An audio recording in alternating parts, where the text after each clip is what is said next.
aunque sea aquí a la distancia, y gracias por haber aceptado tener esta conversación acerca de la formación de los hijos, acerca de la paternidad, acerca de la familia.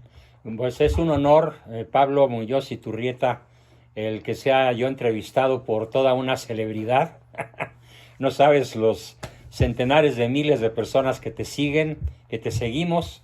Para mí eres un maestro, me has aportado cosas muy valiosas, a pesar de que te doblo la edad probablemente. Así que, pues aquí, con muchísimo gusto, listo para contestar tus preguntas, que me amenazabas con un bombardeo, pues adelante, ¿no? Sí, bueno, mire, antes que nada, para la gente que no lo sepa, una anécdota muy personal mía y yo agradecerle de mi parte a usted, porque cuando yo era niño, no sé cuántos años habré tenido, y yo le pregunté a uno de mis abuelos acerca de cómo aprender a pensar bien, cómo aprender a razonar, cómo aprender a que no lo engañen, que no lo manipulen.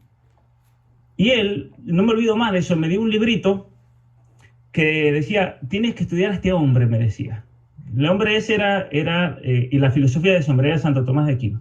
Pero lo interesante es que estaba traducido por un señor llamado Salvador Abascal, que curiosamente es su padre. Mi Eh, papá, mi y, y, padre, sí. y cosas de la vida, mi abuelo y su padre eran gran amigos. Así, Imagínate nada más, el mundo es un pañuelo, no cabe duda, ¿no? Sí, sí, recuerdo la primera vez que yo me contacté con usted, yo le pregunté a usted, Juan Bosco, ¿usted es algo de Salvador Abascal? Porque sí, digo, bueno, hay tantos Abascales, ¿no? En el sí. continente americano, en España. Y cuando usted me dijo, es mi padre, la verdad que yo no lo podía creer porque son esas cosas de la providencia de Dios, ¿no? Otra explicación no tiene.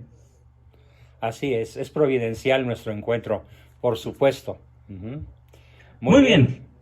Mire, vamos a comenzar con un bombardeo de preguntas y respuestas que le quiero hacer acerca de la familia, acerca de los hijos, acerca de la importancia de educar bien a los hijos. Hace mucho tiempo yo me vengo haciendo una pregunta, Juan Bosco, acerca de cómo lograr que nuestros hijos triunfen en esta vida, que triunfen no en el sentido mundano de la palabra, sino en un sentido mucho más profundo acerca de lograr ese carácter que se necesita para vivir bien, de lograr una vida de virtud, de ser personas rectas, que sean hombres, se conviertan en hombres que sean grandes padres y en mujeres que se conviertan en grandes madres y en ejemplos a seguir para el resto de la humanidad. Pero si vamos a ir a una clave, ¿usted qué me podría decir al respecto de ese momento que los padres tienen, ese momento precioso, pero ese momento limitado que tienen con sus hijos y la influencia que pueden darle en sus vidas? Sí, pues mira, el momento esencial es relativamente corto. Si bien un buen padre educador jamás deja de serlo y siempre será el padre un punto referencial para los modelos a seguir. Incluso, pues, si como en mi caso hay 9 hijos y 23 nietos, pues con mayor razón, ¿no? Porque de padres a hijos se va transmitiendo todo aquello que uno les enseñó. Eh, las teorías antiguas, sobre todo la psicoanalítica, muy mal fundada, pero en algunas cosas tiene razón, señala que infancia es destino. Yo no llego a ese extremo de reduccionismo psicologista, de que haya determinismo, pero sí es cierto que en los primeros 5 o 6 años de la vida, el cerebro, me refiero a la masa encefálica, y la psique, el alma, que no es el cerebro, y cuyo es nada más el órgano de expresión física de la psique y del alma, es como un montón de plastilina a la cual se le puede dar la forma que uno quiera. Esto se llama neuroplasticidad. Y la neuroplasticidad pues dura de una manera verdaderamente asombrosa en los primeros 5 o 6 años de la vida y poco a poco se va endureciendo hasta que por ahí de los 18, tal vez un poco más, un poco menos, la neuroplasticidad, aunque nunca deja de existir, ya no es tan manejable, tan dúctil, tan formable como lo fue en los primeros años de la vida. Entonces, sin caer en la exageración determinista de que infancia es destino, porque yo tengo un lema acá en México que suena muy chistoso. La gente en los ranchos dice, chango viejo no aprende maroma nueva. Pero yo contradigo constantemente esa expresión diciendo que chango viejo sí aprende maroma nueva. Y ya que mencionaste a mi señor padre, yo te puedo platicar de cosas extraordinariamente distintas a las que él practicó cuando yo fui niño, adolescente y joven, e incluso adulto, después de los 80. Él, después de los 80, y se pegaba así en la frente, me decía cosas como, qué barbaridad, cómo no pude aprender esto antes de que ustedes crecieran, ¿sí? Antes de que yo les causara pues tantas amarguras innecesarias. Pero nosotros le contestábamos, sobre todo yo, pues que no se preocupara por eso, porque finalmente la vida nos había enseñado que él había actuado de una maravillosa buena fe, si bien, como todo ser humano, pues cometió errores que fue capaz de rectificar ya en su cuarta edad, después de los 80, y todavía le quedaron otros 10 o 11 años para disfrutarnos y todavía para seguir siendo un modelo referencial para toda su enorme prole de 11 hijos. Ahorita ya nada más quedamos 7, pero llegamos a ser 11, de tal forma que lo que él nos transmitió muy pequeños fue tan imbatiblemente excelente que pudo ser superior eso a cualquier error que él haya cometido después. Así que yo haría una exhortación a todos los padres de familia para que aprovechen, sobre todo la niñez, en gran parte la adolescencia, seguramente también la juventud y aún la edad madura, para convertirse en un modelo referencial de 3 cosas esenciales. La ética, que busca obviamente definir, escoger entre el bien y el mal, teniendo como un punto de referencia el fin último de nuestra vida, que es el conocer y el poseer a Dios, como Él nos conoce, como Él nos ama, que es lo que se conoce con el nombre de visión beatífica. Para mí no hay triunfo importante en la tierra más que ese, garantizar la salvación del alma propia y de los que amamos probablemente. Entonces, en este sentido, la neuroplasticidad que se va perdiendo conforme a la edad puede ser modificada por parte de los padres cuando ellos son capaces de modificar sus paradigmas.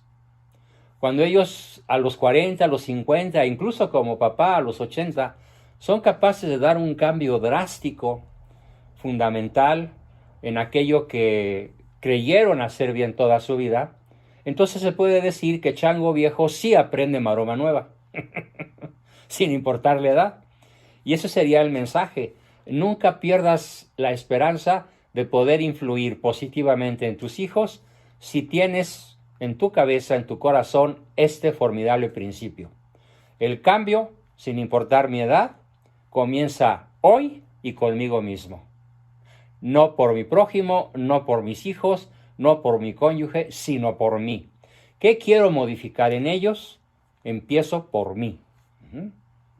Mire, a ver, algunas cosas que mencionó que me parecen claves ahí antes de que vayamos a la segunda pregunta. En primer lugar, un padre como padre, cuando tiene un hijo, ese hijo no viene con un manual. Eso viene a modo de excusa para todos los papás. El hijo no viene con un manual. Es un pretexto tonto, ¿sí?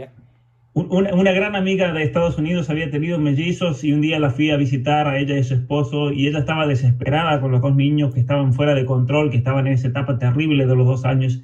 Ella dijo, ojalá que los niños viniesen con un manual, y me miró y me dijo, Pablo, tienes que escribir un manual para padres. Pero qué bueno lo que dice de que obviamente que uno como ser humano imperfecto va a cometer muchos errores, pero aquí la clave se trata de que sean mucho mejores más los aciertos que los errores. Ahí está la clave. Claro. Y eso siempre está al alcance de cualquiera. Un padre alcohólico puede dejar de serlo. Un padre mujeriego puede aprender a ser fiel. Una mujer casquivana y ligera, aun siendo ama de casa y supuestamente casada, puede aprender la castidad, la fidelidad y otras muchas virtudes. Una persona perezosa, floja, contraria al estudio y a la autoformación, puede aprender a desarrollar su mente, su cerebro, ¿por qué no? Pero todo está en ese maravilloso don, en esa formidable capacidad que nos dio Dios, que se llama libre albedrío. Cosa que el 99% de las escuelas de psicología modernas y posmodernas borran de un plumazo. Para el psicólogo tradicional, desde Freud y un poquito antes hasta la fecha, el libre albedrío no existe. Claro. Es decir, la capacidad de decidir la borran y se van a los traumas incapacitantes, a que todos somos el producto de una serie de reflejos condicionados, a que la libertad es una ilusión cristiana que ya no tiene sustento científico. Y bueno, pues yo he comprobado a lo largo de mis 60 años de experiencia profesional la maravillosa realidad del acto libre. No se trata de contarte mi biografía, pero yo mismo soy testigo presencial de mí mismo, de cómo a lo largo de mi vida he podido cambiar cosas que nunca creí poder cambiar. Y el acto libre me facilita hacerlo. La capacidad de escoger el bien, eso jamás se pierde. Y por más trabajo que cueste, finalmente, con la ayuda de Dios, con la gracia, pero desde luego con la propia decisión humana. ¿Por qué? Porque el que te creó sin ti no te salvará sin ti. Somos capaces de hacer verdaderamente maravillas si nos abrimos a aprender. A aprender de quienes sí hemos escrito manuales para padres de familia. Claro. Yo puedo decirte que mi obra no se llama así, pero sí se llama como la tituló San Juan Bosco. Mi manual para papás se llama Solo la persona amada puede ser educada. Perdón, solo quien se siente amado, que se siente amado puede ser educado. No a quien amas, sino quien se siente amado. Y quiero entrar un poco después en ese tema acerca de la percepción. Yo cuando hice mi maestría, mi máster en los Estados Unidos en psicología filosófica, estudié en profundidad el tema de la percepción. La importancia de la percepción. No solamente se trata de amar al hijo, sino de que el hijo él lo perciba. Claro, porque es la clave. Claro, es la clave. Y muchos papás dicen, mire, es que yo soy bueno. Sí, yo los amo, soy maravilloso. Yo trabajo mucho por mis hijos, miren todo lo que les compro, le compro todo lo que necesiten, me paso horas y horas trabajando. Yo digo, pero señor, si usted no está en la casa demostrándole el amor y que su hijo lo perciba, no sirve de nada. Así pero es. Bueno, este es un tema que quiero mencionar. Hablando del tema del libre albedrío, para los papás que estén escuchando simplemente la libertad, hay corrientes no solamente psicológicas, sino también en la educación, que niegan que sus la hijos libertad. Sean libres. Sí. Aunque parezca un ataque al sentido común. Mire, hay un libro que acaba de salir que se llama Conversaciones con mi maestra, dudas y certezas sobre la educación. Ahora voy a poner un momento ahí en la pantalla, de Catherine Lecuyer. Ella es canadiense, ella vive en Barcelona, en España. Y ahí en ese libro habla de dos corrientes, justo lo voy a encajar con esto que acaba de decir usted, mire, se me acaba de ocurrir ahora, dos corrientes dentro de la educación. Una mecanicista, por la cual el niño es pasivo y educar significa solamente inculcar desde afuera porque la letra entra con sangre. Y entonces el niño es una especie de jarro vacío que se va llenando a base de estímulos externos. Y la otra corriente, errónea también, como esta, es la romántica idealista, según la cual el niño lleva en sí la semilla del conocimiento y para la que el sentimiento es la vara de medir. Entonces, que el niño se sienta bien y que los sentimientos son la base de todo, ¿no? Qué absurdo. Y por eso, para esa corriente, sentir y pensar son la misma cosa, Juan Bosco. Porque no hay pensamiento, es una negación también de la libertad, del ámbito espiritual del niño. Porque las emociones llegan a ser autónomas. Claro. Cuando no están gobernadas por la voluntad, precisamente, ¿no? Claro. Y ahora hay otra corriente, la corriente realista clásica, la psicología realista lo ejemplifica, ¿no? Sí. Y dice ella que el fin de la educación es el niño mismo, y la educación no es externa, sino que es ante todo interna. Somos lo que hacemos. Conocer es crecer, transformar al que hace suyo lo aprendido. Ahí está la clave de la educación para los padres. Y quiero que me diga unas palabras sobre eso.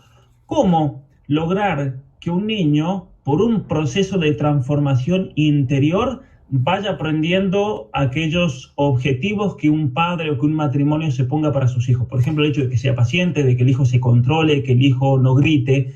¿Cómo es que ese niño va a comenzar ese proceso de transformación interior? Porque para mí que ahí está la clave de la educación.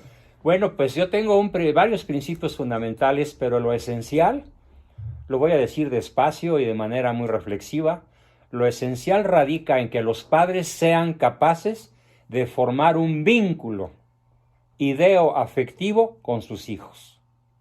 Un vínculo intelectual, un vínculo ideológico, pero con una enorme fuerza afectiva. Mediante ese principio que acabo de mencionar, que lo coloca San Juan Bosco, mi santo tocayo, de una manera clarísima, que la primera hambre, la primera necesidad de un ser humano en su niñez es la de sentirse y saberse amado.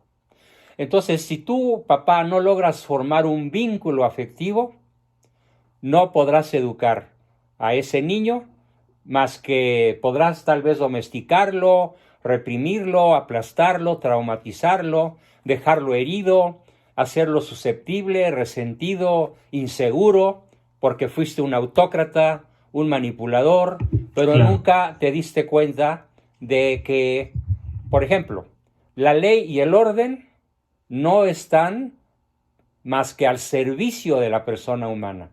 Y hay muchísimos papás que con tal de formar a sus hijos, les imponen drásticamente, autocráticamente, la ley y el orden sin formar el vínculo. Entonces, antes de la ley y el orden, ama y haz lo que quieras, dice San Pablo. Primero, hazle sentir el peso de tu amor, la fuerza de tu amor, de tal manera que ese vínculo se convierte en un vínculo indestructible. Una vez formado ese vínculo afectivo, con los 3 insumos que lo forman, que son lo que yo llamo fórmula nutricional básica, CTR, que significan caricias incondicionales positivas, tiempo de intimidad y reconocimiento a las acciones positivas del niño, con nula o muy poca donación de caricias negativas, gritos, insultos, humillaciones, comparaciones, castigos, chanclazos, cuerazos, coscorrones, etc. Y otra enorme, larga lista que compartimos todos los habitantes de la Tierra, sean chinos, mexicanos o argentinos. Eliminar hasta donde sea posible la caricia condicional negativa. ¿Por qué? Porque esta caricia condicional negativa que se reduciría al papá enojón, al papá autócrata, a la mamá gritona, a la mamá preocupona, a la mamá sobreprotectora, esas caricias negativas, ¿qué crees? Refuerzan la conducta negativa que los padres quieren eliminar. Claro, y especialmente, mire, si me permite, ahí con una cuestión Sí. relacionada a la percepción que me ha tocado estudiar en profundidad.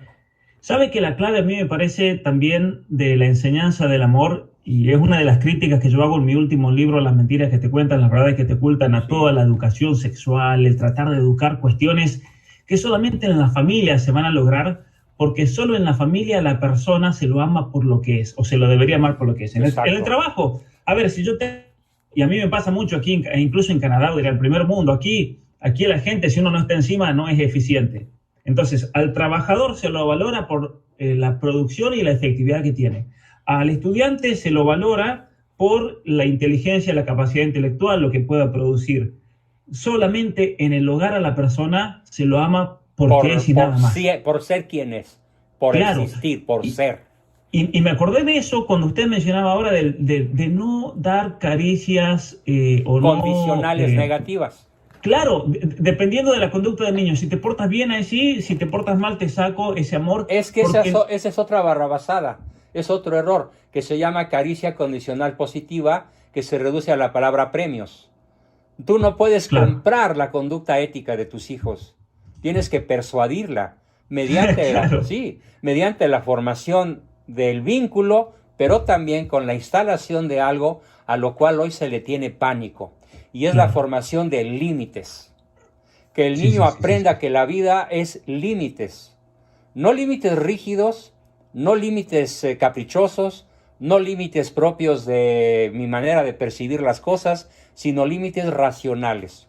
Que se llama que el niño aprenda que a toda acción hay una reacción y una consecuencia. Y que si su comportamiento es destructivo, negativo, díscolo, agresivo, ofensivo, pues habrá consecuencias, excepto la de perder el amor de papá y mamá. Claro, eso no lo pierde nunca y nunca se saca. Pero desgraciadamente en México te lo puedo decir porque conozco muy bien mi entorno, lo primero que hacen los papás es retirar el afecto explícito con sus hijos. Les dejan de hablar, se van, les gritan, les pegan, los regañan, los humillan, los comparan, los castigan, les pegan. Y entonces eso dice que para formar. Y el resultado es catastrófico. ¿Usted cree, Juan Bosco, mire que yo lo he notado mucho, he tenido, gracias a Dios, la oportunidad de viajar mucho en todo lo que va desde la Argentina hasta Canadá? O sea, conozco bastante bien el continente americano, salvo algunos 2 o 3 países que todavía no he visitado, pero el resto puedo decir que lo conozco más o menos bien, y especialmente por tener ese contacto directo con las personas. He notado que en México hay un índice de personas muy altos que desarrollan la transexualidad y la atracción hacia el mismo sexo. ¿Cierto? ¿Cierto? Y me ha sorprendido eso porque uno dirá, bueno, México es un país mayoritariamente creyente. Ay, bueno, te digo cómo es México realmente. México es un país con el 92% de bautizados. De ese 92% de bautizados, un 90 o 95% vive como pagano. Claro. Y son ex cristianos. Lo que pasa es que es tanta la gente que vive en México, porque estamos hablando ya de más de 120 millones de habitantes, que comparado con Argentina, 130 millones. Con que vaya el 1% de la iglesia, a un argentino le parece una cantidad de gente gigante, ¿no? Ahora, eso para mí que debe tener una relación con el modo de educar a los niños. Porque si vamos a hablar de todas estas cuestiones relacionadas a la atracción hacia el mismo sexo, la misma confusión muchas veces que puede llegar a un nivel patológico de la propia identidad personal, Sí, llegar a lo que hoy en día se llama la disforia o los trastornos de identidad de género, tienen que ver siempre con lo relacionado a la percepción de la misma persona. La persona que no se percibe como aceptada, no se percibe como amada. Entonces va a buscar aceptación dentro de personas de su propio sexo. Claro. Sí, o incluso el mismo rechazo personal que lo lleva a tratar de encajar en algún grupo que lo acepte, o ¿no? Con y algún todo amigo, el mecanismo de victimización. O con algún amigo que es particularmente afectuoso. Claro. Particularmente cercano, que no le pide nada más que estar juntos y disfrutar de la vida. Y eso fíjate, el punto de partida es que el niño no puede identificarse casi nunca con el padre agresor, autócrata, limitante y encimoso. Entonces se identifica con la madre o se identifica con una amiga, con una tía, con una hermana mayor, pero pierde la capacidad de identificarse con la figura paterna porque le teme, la detesta, la rechaza y aún la odia. Y en cierta forma ese odio se transfiere a la propia sexualidad. Claro. Ahora, lo bueno que hablábamos ahí, mire, y justo comenta aquí Sonia sobre la neuroplasticidad. Lo bueno es que el cerebro humano es tan maleable que se puede adaptar, así como eso tiene un aspecto negativo porque uno se puede adaptar a malas situaciones y vivencias. Claro. Ese cerebro se puede reordenar, se puede reprogramar.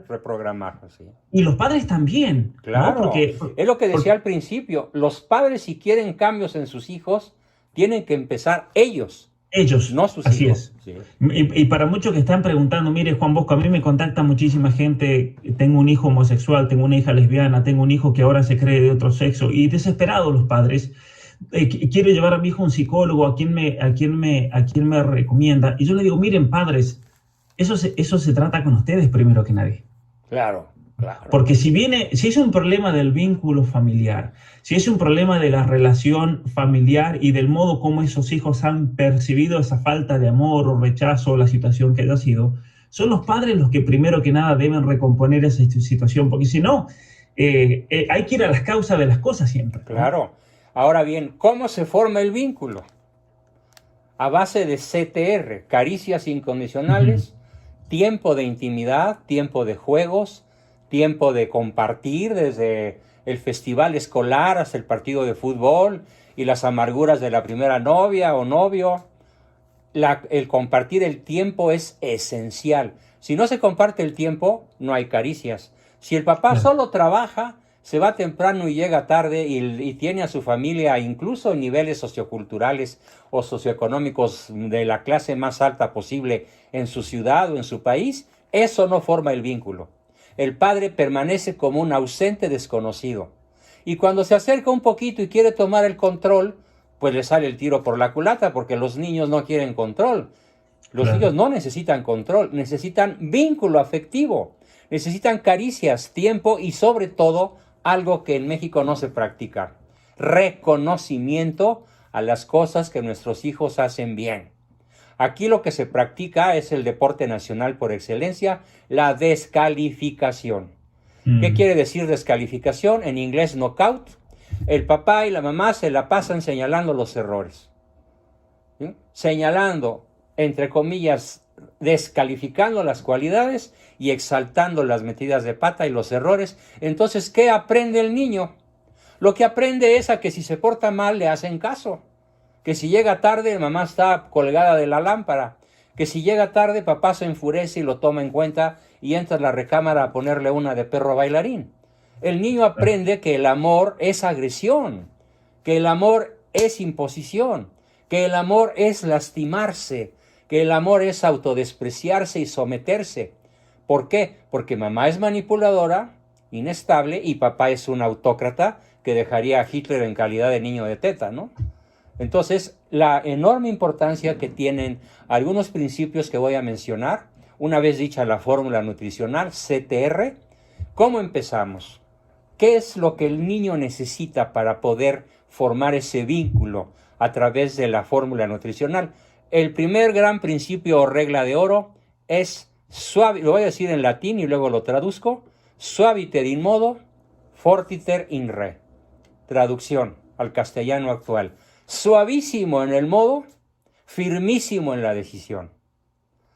Que tu no, cuando vas a decir no, porque tienes que decir no, porque hay que manejar límites inteligentes, límites lógicos, límites al peligro, límites al abuso, límites al dinero, límites a la manera de manejar, límites a la conducta en general.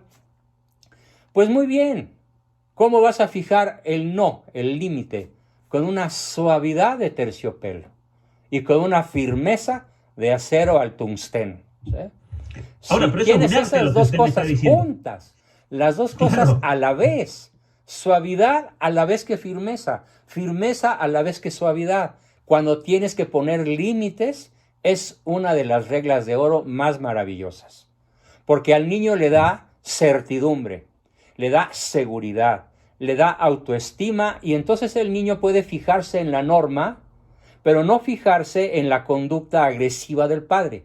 Porque cuando el papá es al revés, ¿sí? O la mamá al revés, tremendamente fuertes en la forma de decirlo. ¡No! Ya te dije que no, déjame de molestar. Y además la cadena de insultos, ¿no? ¿En qué se fija el niño? ¿En la norma o en la agresión? Dice, el niño solamente percibe la agresión. Exacto, por una tú que eres neurobiológica. especialista en la percepción. Siempre es la percepción se sensible. Se fija en él percibe la agresión, pero no percibe la norma. Es más, la norma puede llegar la norma puede llegar a ser considerada por él como absurda. Ay, mi papá es un necio, es un obsesivo, es un controlador. Y aun suponiendo que esa no sea la intención del padre, como el niño se fija en el modo autocrático o en el modo manipulador, queda deformado, queda traumatizado, queda incluso desidentificado respecto de su propio sexo. Entonces, firme en lo que hay que decir. No firme, firmísimo. Firmísimos. Y no tener miedo a ser intransigente, porque también eso es muchos padres me dicen, Pablo, pero mira, yo el año pasado durante la cuarentena les recomendé a los padres como un consejo principalísimo apagar el televisor, no importa si los hijos estaban encerrados todo el día en la casa, porque yo le dije, mire, el televisor les va a arruinar la relación familiar. Sí. Entonces, en relación a eso, quiero hacerle dos preguntas. Nada más te faltó el otro concepto. Firmísimo en la decisión, sí. Suavísimo en el modo. Es un no aterciopelado. Claro. Es un argumento diplomático. Es una forma de decir las cosas dulce, tierna, agradable. Como cuando mis hijos se acercaban a pedirme algo improcedente, ellos ya sabían que les iba a decir, no, mijita, una sola vez, sonriendo y con la voz muy bajita. Y ese no era una cosa imposible de modificar una vez que yo lo había pensado racionalmente a la luz de mi fe y de la ética natural, ¿sí? Y de la ética cristiana. Entonces ellos aprendieron a que el sí era sí y el no era no, y las razones para decir sí y las razones para decir no. Y nunca tuvieron que fijarse en el modo agresivo porque jamás lo hubo. Y Claro. cuando el modo agresivo es el centro de la percepción del niño, los efectos son catastróficos, incluso por el resto de la vida. Una pregunta, porque ahí viene un hijo, por ejemplo, y le dice a usted tal cosa y usted con todo el cariño y la suavidad del mundo le dice que no. Y el niño siempre juega ese juego de la manipulación, lo que Va el con la papá le mamá. dice que no va con la mamá. Claro. Entonces, la importancia del diálogo entre los padres y que los dos estén en el Espérame, mismo... es que no es diálogo, es unidad. Claro, Claro, previo diálogo, ¿no? previo diálogo.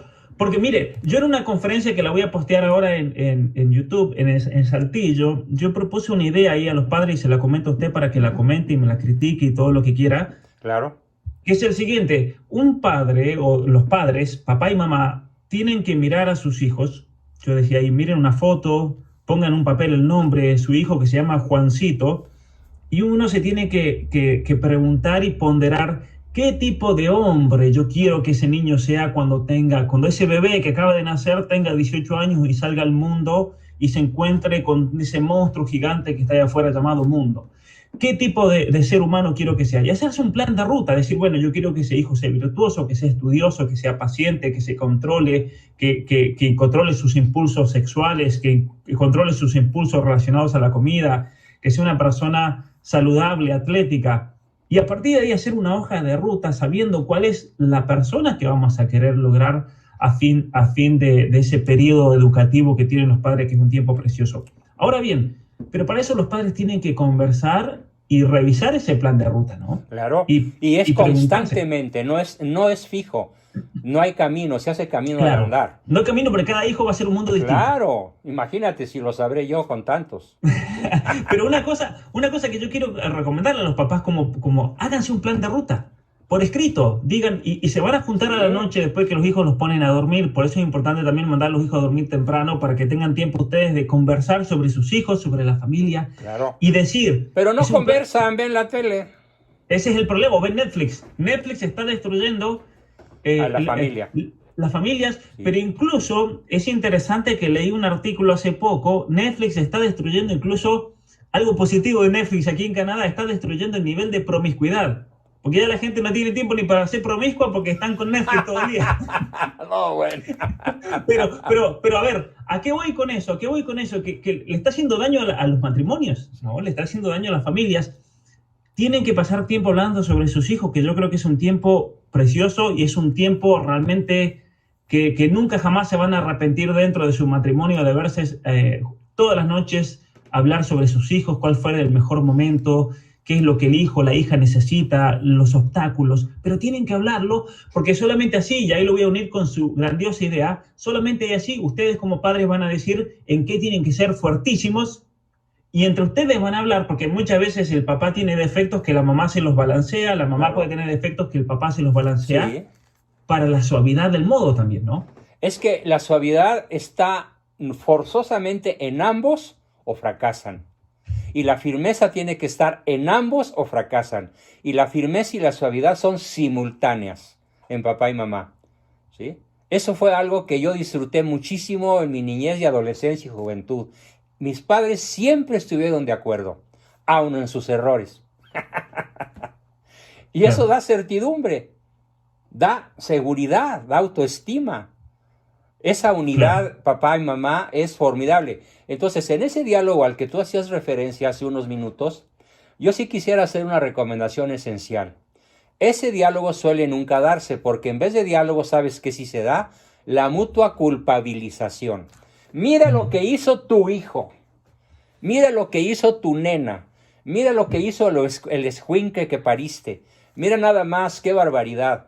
Es lo que yo llamo... O el padre, perdón, ¿Sí? diciéndole al hijo, pregúntele a tu madre o a tu padre, como si fuera un ente Sí, totalmente, sí, sí, una sí. entidad distinta, ¿no? Exacto. Entonces, ese diálogo, si se evita la mutua culpabilización y se busca la solución a los problemas, en vez de culpabilizarse el uno al otro, no, lo que pasa es que tú nunca estás. No, lo que pasa es que tú eres una gritona. Lo que pasa es que tú eres una berrinchuda. Eres una neurótica. Si aprendemos a no culpabilizar al cónyuge, y ponernos de acuerdo, entonces esta norma puede aplicarse con todo rigor y con un éxito asombroso, ¿sí? Pero a partir de la suavidad en el modo, suavísimo en modo, fortísimo en la decisión o en el asunto, hay una serie de reglas que se desprenden de ahí. No sé si tengamos tiempo de explicártelas. No, por favor, vamos, adelante. ¿Sí? Mira, primero comenzaría por mencionar los 3 más graves errores en general de los papás de la cultura mexicana, pero que es muy probable que se den en todo el planeta. El primer gran error de papá y mamá, sobre todo de la madre, que es más emotiva, es retirar el afecto o enojarse con el niño que desobedece, que hace travesuras, que pega, que grita, que tira, que rompe. Retirar el afecto o enojarse es un error garrafal. ¿Por qué? Porque produce reforzamiento de la conducta que la madre o el padre quieren eliminar. Y al mismo tiempo que produce reforzamiento del mal, evita que el bien se instale. Entonces, la primera regla sería al contrario. Mantén el vínculo afectivo con independencia del error de la criatura, sin importar su edad.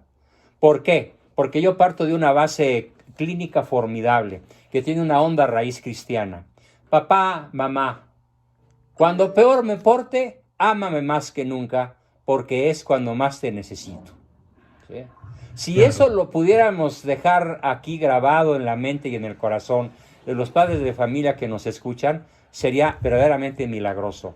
Padre, madre, ama más a tus hijos cuando peor se porten, porque es cuando más te necesitan, para formar ese vínculo. El segundo gravísimo error es que papá y mamá creen que educar es pasársela constantemente presionando, controlando, vigilando, pidiendo cuentas. Es el juego de muéstrame tus calificaciones. Y si el niño muestra buenas calificaciones, no solo escolares, sino en su conducta cotidiana, entonces el niño aprende a manipular para quedar bien, pero eso no es amor. El amor tiene que ser percibido como incondicional. Y si el hijo entra en ese juego, ya percibió que el amor no es No es incondicional, ese es el problema. incondicional. Entonces ya aprende todo un modelo de vida neurótico. El amor Claro. es condicional y te amo porque me amas y te quiero porque me quieres, y si no me amas y no me quieres, pues yo tampoco. Y entonces hacemos una terrible forma de ahuyentar el amor del entorno familiar y aún social, porque se vuelve una relación neurótica condicionante, una relación incluso patológica o codependiente, cuando el amor no es incondicional. Como se lo dije a mi hija mayor que tenía 5 años y me preguntó, papá, ¿qué puedo hacer yo para que me quieras más? Y me di un golpe en la frente y dije, ¿qué estoy haciendo mal, Juan Bosco? Claro, que nunca se tiene que llegar a preguntar eso. Claro. Y le contesté, mijita, yo te amo tanto que no hay nada que puedas hacer para que te ame más. Y no hay nada que puedas hacer para que te ame menos. Y luego me preguntó, ¿y si cuando yo sea grande llego a ser una de esas mujeres malas? ¿Sí? Prenía precoz, ¿no? Le dije, pues mira, jamás perderías la certidumbre y la certeza de mi amor. Aunque estuviera en desacuerdo con tu conducta, mi amor no está sujeto a tu comportamiento. Mi amor no está sujeto a que seas buena o mala. Mi amor es porque existes, nada más. Si somos capaces de transmitir esto de palabra, pensamiento, obra, acción, sentimiento, caricia, tiempo, reconocimiento, estamos del otro lado. Así que deja de estar presionando, deja de estar correteando, deja de ser el policía del barrio, deja de ser el gerente corporativo de control de calidad. Yo siempre me burlo de las mamás mexicanas y les digo, ¿sabes qué? Tienes un puesto y aquí está tu letrero en la frente, mira. Aquí no dice mamá amorosa, aquí dice jefa de control de calidad. ¿Qué dices cuando entras a la recámara de tus hijos? Tu cama está mal tendida, tus calcetines caminan solos debajo de la cama, tu ropa está por ningún lado, levanta tus juguetes, ya basta, caramba. Eso es jefa de control de calidad. Ella no ha logrado hacer que el niño ame el orden, porque ella se la pasa dando órdenes, y por eso los niños detestan el orden. Este es el segundo error. El tercer error es el dicho que dije de suaviter in modo, fortiter in re, pero al revés. ¿Cómo es la mamá mexicana clásica? Es tremendamente suave en el fondo. Cambia de opinión como un flan con caramelo. A veces es sí, a veces es no, a veces es quién sabe, a veces es pregúntale a tu papá, a veces no lo sé, a veces déjame pensarlo, a veces no porque estoy de malas o a veces sí porque estoy de buenas. Entonces, ¿cómo viven? Con suavidad en el fondo, ¿sí? Y una fuerza terrible en el grito. Entonces, esa es una forma de abdicar de la propia autoridad. La otra es la forma correcta de ejercer la autoridad paterno-materna, que además pues, está fundada en este don maravilloso que es la paternidad que Dios nos dio. Así que ese es el primer grupito de cosas que podría decir acerca de tu gran pregunta de ahora, ¿qué hacemos para lograr un hijo triunfador? Sí, Hay otras que ojalá tuviéramos tiempo de justo revisar. me hizo acordar de esto, y esto sin ánimo de ofender a ninguna mujer, pero es una No, claro. característica neurobiológica de la mujer el tema del control. Y hay una explicación también importante del por qué la mujer tiende al control, pero me recordé esto que decía la niña, no soy mandona, tengo talento para el liderazgo, ¿no? Magnífico Sí, cuadro, ¿sí? es una realidad. Hace unos días alguien puso en Twitter una foto que se encontró esta persona en la Argentina, una foto en relación a una ferretería en Argentina donde uno compra tornillos, pintura, todo lo relacionado a la renovación de una casa. Y ahí el dueño del negocio había dicho, si el hombre viene a comprar pintura sin una autorización escrita de la esposa, sin eso, la pintura no tendrá devolución. No, bueno. No lo encuentro aquí para mostrarlo, pero me pareció muy gracioso Sí, está porque cómico. Sí. yo dije, bueno, a ver, esta es la prueba de que ese famoso patriarcado no existe porque en la casa la que manda es la madre, siempre. No. Bueno, de hecho, pues según yo, en alguna conferencia que le escuché a un gran teólogo, y por cierto, canadiense, Bernard Lonergan. Tú debes conocer a don Bernard Lonergan. Sí, el Bernard Lonergan, teólogo, él estuvo en Ottawa, bueno, ahora y después en Toronto muchos años hasta que murió ahí, creo. Exacto, en alguna línea que le leí a él dice que la huella del pecado original o la fractura en la mujer como derivada del pecado original es su afán de control. Eva quiso ser Dios y la mamá también. Y es cierto, y el hombre, ¿cuál es la herida del varón? La lujuria. Prefirió a la criatura que al creador. Claro, ya me imagino cómo era Eva, ¿no? Hubiera podido dejar a Charlize Theron en calidad de chimpancé arrugado, ¿no? Así es. Mire, antes de que nos vayamos ya de tema, porque está muy importante todo esto, veo mucho, y esto para todos los papás, lo vi también en México lamentablemente mucho, incluso con familias que lo siguen a uno, que son cercanos, y si le pasa a la gente que está cerca nuestro, me imagino a la gente que a veces no tiene una guía. Sí. Cuando un niño se pone difícil, cuando un niño tiene 2 años, que está en esa época que consume mucha atención de parte de los padres, lo más fácil hoy en día que yo he visto lamentablemente en Canadá, lo ponen vi en la México, tele. o le dan un Ya iPad. le dan una tablet, sí. Una tablet al niño.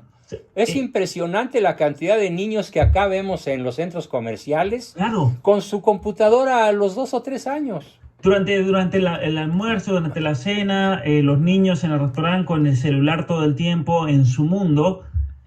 Y quiero que me hable un poco sobre eso, porque yo lo he dicho muchas veces, pero es bueno que lo escuchen también de otra persona. El daño que eso le produce. Es daño a un neurológico y daño emocional. Y el emocional, los dos. Sí, los dos.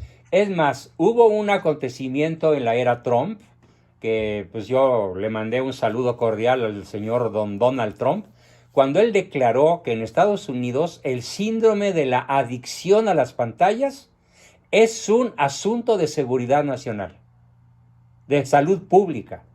Dijo, es dramático. Entonces, él quería de alguna manera convencer a los padres de familia de que hicieran una regulación inteligente y severa de la adicción a las pantallas, que lleva al porno, al ocultismo, a la necedad, a la vagancia, a la flojera y a las relaciones interpersonales virtuales que son profundamente improductivas cuando se abusa de ellas.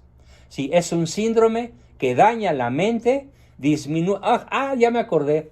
El dato científico que da un neurólogo alemán, cuyo nombre ahorita no me acuerdo, dice que la adicción a las pantallas reduce la velocidad y la calidad de las conexiones interneuronales. Claro. Bueno, lo que pasa es que por la liberación de la dopamina, yo he estado estudiando mucho en los últimos años el tema relacionado a la pantalla. Sí. En California hay, Juan Bosco, ya clínicas para atender a niños adictos al celular, adictos a las redes sociales. Sí. Y estamos hablando de adicciones verdaderas porque la liberación de dopamina equivale a la liberación de dopamina que da un shock de heroína, por ejemplo. Eso es algo grave. Es 10 veces más potente una adicción a la pantalla que un gramo de cocaína.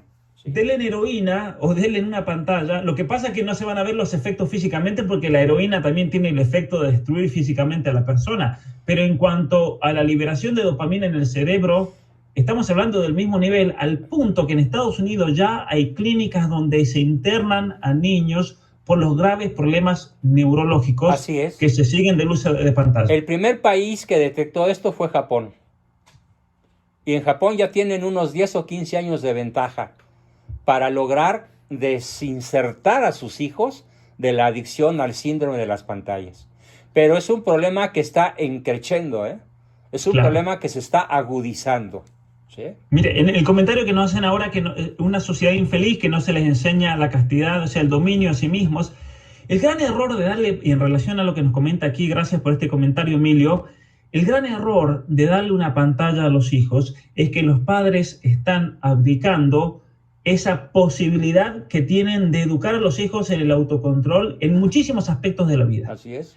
Y entonces, ese momento precioso que hablábamos al comienzo, que tienen los padres para educar a sus hijos, para guiarlos, para hacerlos interiorizar. Hablamos que la verdadera educación es una que interioriza y que hace que esos hábitos, buenas costumbres que se viven en el hogar... la palabra correcta es introyectar. Los niños introyectan, tragan lo que los papás son.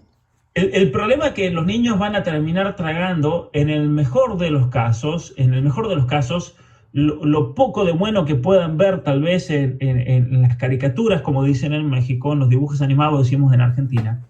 Pero no es así tampoco, porque aquí en Canadá yo he estado visitando amigos que a veces me invitan a comer un fin de semana y veo a sus hijos que están viendo televisión y realmente el material hoy en día para niños está ideología. Tremendo, ¿no? Ideología de género, todo aceptación, tolerancia, amor es amor, el amor es lo único que cuenta. Es decir, de a poco a los niños se les meten paradigmas de pensamiento que son totalmente posmodernos. Entonces, a los hijos les están haciendo un lavado de cerebro que lo van a lamentar los padres, ¿no? Muchos padres dicen, no, pero mi hija de repente íbamos a la iglesia, la hija estaba en el grupo de jóvenes y ahora es feminista, con pañuelo verde, abortista, pero si la madre de esa niña fue la televisión, fue la escuela pública. Así es, la madre de esa niña es la televisión, ¿sí?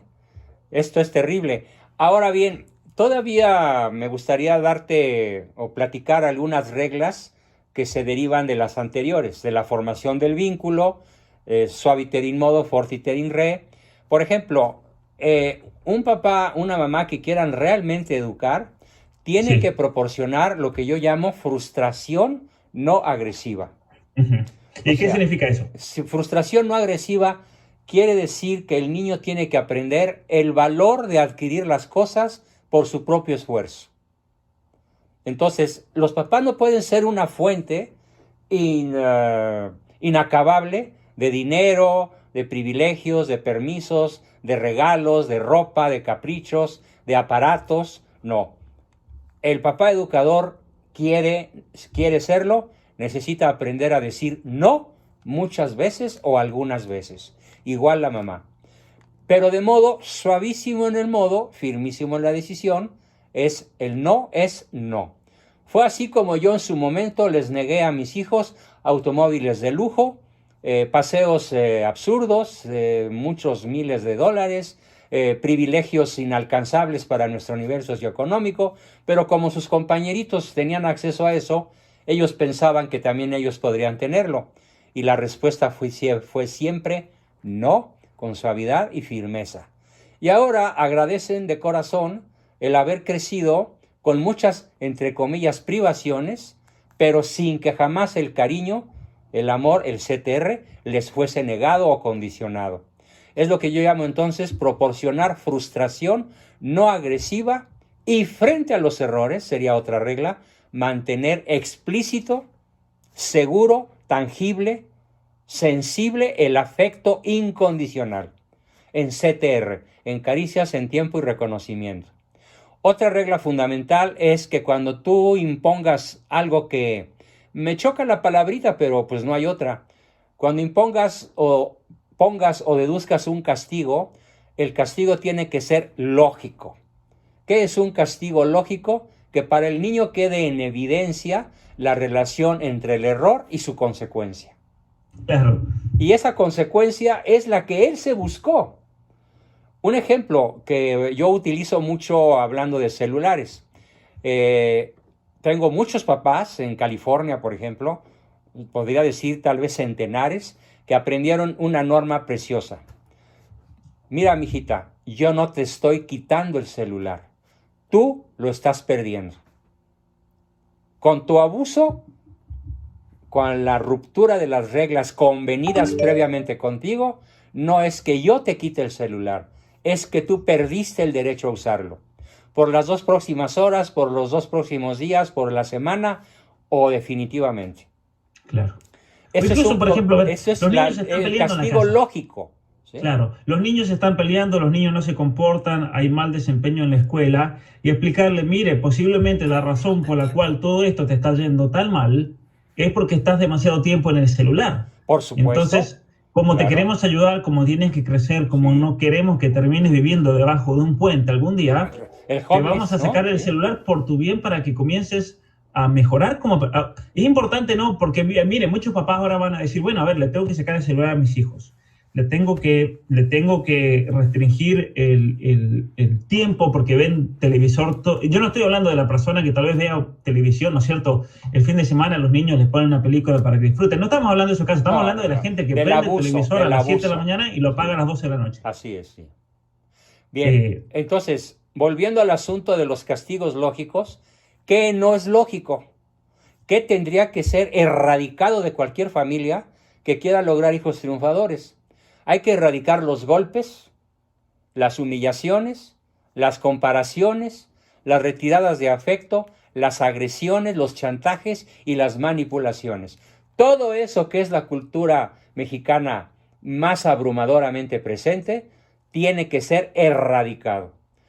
Golpes, humillaciones, comparaciones, retiradas de afecto, agresiones, chantajes y manipulaciones, 0 o al mínimo de vez en cuando, para que el niño recobre la seguridad del afecto incondicional de sus padres. Claro. ¿Sí? Y especialmente cuando tenemos un caso en el que el niño esté inseguro de su amor, ¿no? Claro, y no lo perciba completamente. Sí. El tema de los golpes, yo tengo una...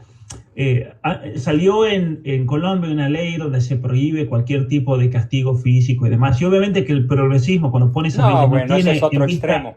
Absolutamente nada de lo que usted dice aquí, ¿no? Sino que simplemente es esa autonomía progresiva para que después todos estos grupos activistas LGBT puedan ir y amputarle el pene al niño. Ahí sí que ya no hay castigo ni tortura, ¿no? Entonces, erradicar golpes, pero hay una razón de ser entonces como un criterio para que entiendan las mamás y los papás. El golpe iracundo, el castigo con ira, el castigo sin lógica, con desprecio, es irracional. Claro. ¿Sí? Es irracional. No descarto que alguna vez se pueda dar un manazo, una cachetada, un cuerazo, un empujón, un apretón, qué sé yo, pero si tú lo das con ira, pierdes. Y nunca más de lo suficiente, como dice el gran psicólogo Jordan Peterson. Hay que castigar a los niños, pero solamente lo justo y necesario, y no pasarse de eso. Y ahí está la prudencia. Para que introyecten la norma y no se queden con la percepción de la agresión. Claro, de la porque caricia también está el condicional. extremo, Juan Bosco, he visto personas, por ejemplo, de que el hijo, uno está en la iglesia y el niño grita, hace lo que Ay, quiere y los déjalo padres no hacer. le dicen No, no, nada, no, qué absurdo. Allí ¿no? volvemos al principio de es absolutamente indispensable la fijación de límites. Claro, Es como cuando tú a un niño que apenas está empezando a gatear o a caminar, le pones un barandal para que no ruede las escaleras. claro. Esto analógicamente va a durar toda la vida de las personas. Si vivimos en un mundo humano lleno de limitaciones, los primeros beneficios que nos van a hacer los padres, aparte del amor incondicional, es enseñarnos que el planeta tiene límites en todos Mm. sentidos. La simple ley de la gravedad, que es tan necia, ¿no? Tan intolerante. Cuando a mí me dicen, es que eres un intolerante, siempre le digo, pues mira, yo conozco a alguien peor que yo de intolerante, y se llama ley de la gravedad, y se llama la realidad, y se La llama la realidad que se verdad, impone y siempre. se impone siempre. Entonces, nuestros hijos tienen que aprender los límites en donde quiera que estén, Ujú. en la iglesia, en el restaurante, en la recámara del hermanito, en la sala del hogar, al caminar en la calle, al ir en el automóvil. Todo tiene sus limitaciones Claro. racionales. Pero si tú las das a gritos y además te enojas y además castigas, pues vas a tener una fábrica de psicópatas o cuando menos rebeldes. ¿Sí? Claro, y enseñarle al niño esa importancia de saber ubicarse dentro de la sociedad y en el lugar y en el comportamiento que corresponde también. Yo recuerdo, a ver, un ejemplo de mis hermanitos. Íbamos a comer afuera, mi familia, también una familia muy numerosa, y la gente venía y decía, qué bien que se portan esos niños, y mirábamos a mis hermanos más chicos, que seguro que están viendo ahora el video, y nosotros nos reíamos, decían, si supieran estos niños en la casa son terribles, pero sin embargo íbamos a la iglesia, íbamos a comer a un restaurante, salíamos afuera, y eran lo más educado que uno se podía imaginar, pero un comportamiento Excepcional. perfecto, por el hecho de hay que saber comportarse en cada lugar como corresponde. Y muchas veces es bueno, y no hay ningún problema que en la casa los niños sean revoltosos, que los niños a veces se peleen, que sean bruscos, porque son características propias del varón, porque tampoco queremos niños que sean afeminados y que no tengan carácter, ¿no? La clave es saber guiar y educar eso, ¿no? Pero en relación a eso hablábamos de erradicar los golpes que manifiestan iracundia. Vamos Iracundia. al otro de la humillación, que es bueno también que los padres, y veámoslo con algún ejemplo, porque los Sí, padres es claro. La importante. humillación más grave que un niño puede sufrir es compararlo con alguien. O decirle Claro. cosas como eres un marica, eres un cobarde, eres un collón, eres un bueno para nada. Ahora, en México eso pasa mucho, Uy, yo es lo he el pan visto, nuestro de cada día. de insultar mucho a los niños. Sí, insultar, humillar y comparar mucho a los niños. Los papás en general, abrumadora mayoría, creen que así los están educando. Claro. O digamos, expresiones tan absurdas como deberías imitar a tu hermana tan estudiosa. Es que no eres como tu hermano tan valiente. Es que tú Claro. eres un cobarde perdedor. Y dale, y dale, y dale todo el día, ¿no? Es lo que yo llamo descalificación. Y la descalificación daña el sistema nervioso central a escala sináptica. Porque hay una transmisión de moléculas muy tóxicas que no se transmiten con facilidad cuando el niño siente la oleada de adrenalina, de ira, de humillación, de tristeza, de miedo ante la agresión paterno-materna. Claro. Eso es Es muy que importante entenderlo. volvemos a la neuroplasticidad y ¿Sí? tener en cuenta que un niño realmente es algo muy precioso, muy frágil y cuyas redes neuronales se van conformando por medio de las vivencias que van experimentando a Así lo es. largo de esos años Sí. primeros de la vida, ¿no? Entonces Sí. uno tiene que tener un cuidado gigante. Yo he notado muchas veces de padres que humillan comparando, como decía usted, Sí. y hace que, viéndolo ya de grandes a estas personas, que yo recuerdo de niños que los vivían comparando un hermano con otro, son personas inseguras e inmaduras Así es. hoy en día. No estoy hablando de personas de mi edad o más Claro, grandes, claro, no, que hoy yo en te puedo día, hablar de compañeros míos de la prepa que son inseguros porque siempre fueron comparados. han fracasado en el trabajo, han fracasado a veces en sus matrimonios, Sí. y uno haciendo una retrospección y recordando ver cómo ese niño se crió en su hogar. Y claro, uno recuerda, la madre lo comparaba todo el tiempo. Muy bien. ¿no? Hay otros elementos fundamentales y ojalá tuviéramos tiempo para decirlos sin mucha prisa. Un elemento indispensable en la formación de un niño triunfador en el futuro, lo digo en pocas palabras: educación en el riesgo para la libertad. La vida es riesgo. ¿Quién va a entrenar a los hijos en asumir y vivir riesgos? Los padres. Mira, la lista de cosas que yo enseñé a mis hijos riesgosas es larguísima. A enfrentar las olas del revolcadero en Acapulco, subir una montaña, correr 10 kilómetros, manejar motocicleta desde muy pequeños, bicicleta, patín del diablo, jugar juegos que impliquen riesgo físico, pero racional, medido, para no caer en la temeridad, pero tampoco en el miedo y la pusilanimidad, sino que sean audaces. Educar al niño en la audacia los hace triunfadores, Pablo. Y para eso el papá tiene que invertir su tiempo, su dinero, su esfuerzo, sus conocimientos, su experiencia, sus habilidades físicas, atléticas incluso, para poder entrenar a sus hijos en el enfrentar y manejar riesgos, porque la vida es riesgo. La vida, además de límites, la vida es riesgo.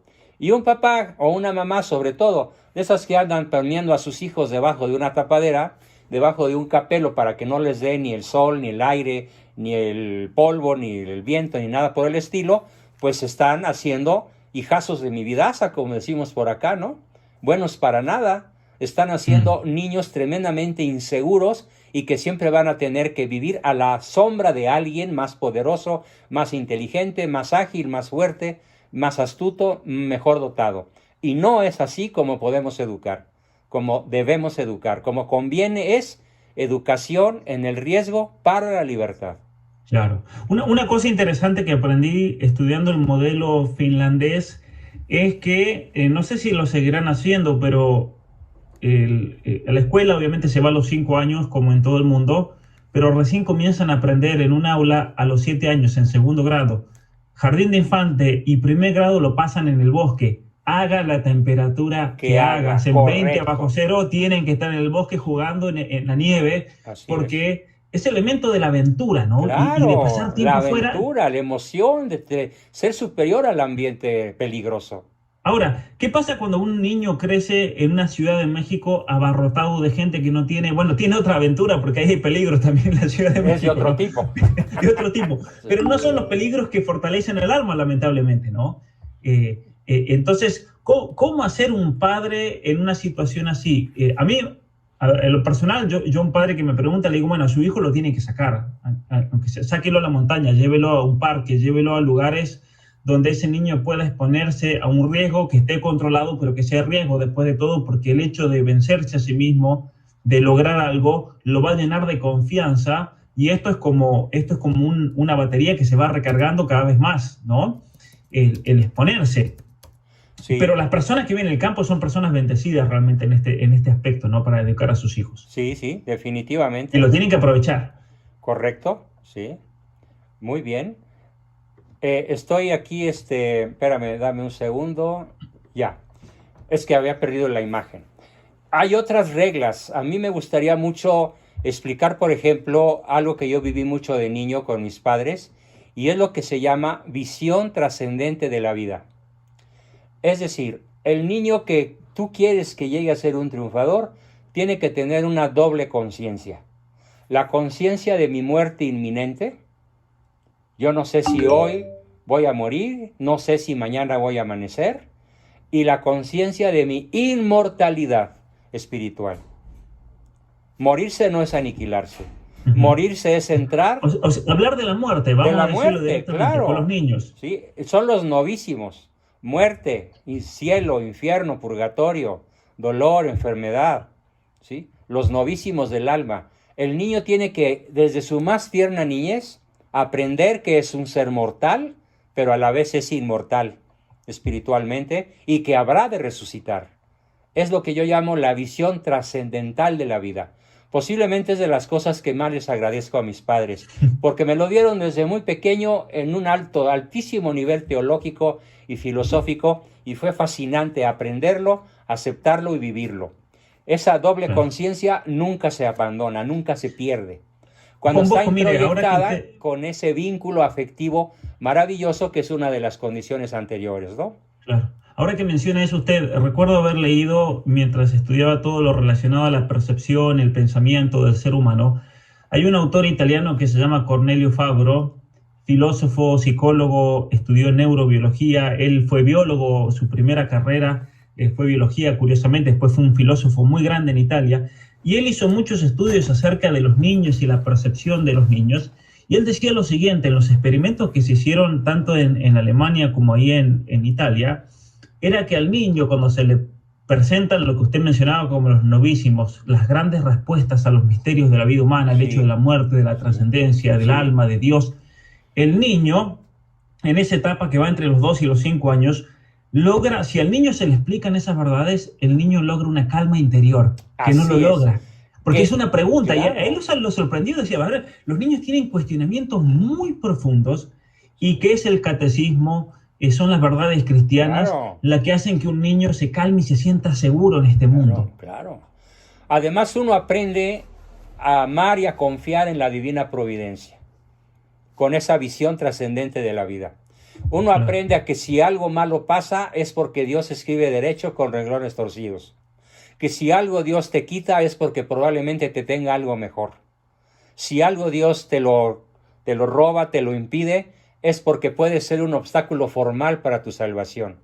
Y el dolor que Dios te da, y ahorita hablo en primera persona de singular y tiempo presente, el dolor que Dios permite que nos dé es un dolor para ofrecerlo, para encontrarle sentido a la vida, para, como lo decía el mismo Freud, sublimarlo, ¿no? claro. Todo Bueno, esto es entonces la visión trascendental de la vida, que es un elemento fundamental en la formación de un niño triunfador. Bien, hay otras cosas. Por ejemplo, yo siempre he sido partidario, como psicólogo educativo, de que el papá no sea rolleriano. ¿En qué sentido? De que no ande echando el rollo. ¿Qué es echar el rollo? El sermón, la verborrea, la prédica constante, en donde papá y mamá se la pasan bla, bla, bla, bla, bla, en el rollo, ¿sí? Por eso les digo psicólogos rollerianos, pero no hacen lo que predican. claro. Entonces la norma que se desprende de esta crítica que acabo de hacer es: predica silenciosamente con tu ejemplo personal. No digas, no te enojes, no grites, ni te enojes ni grites.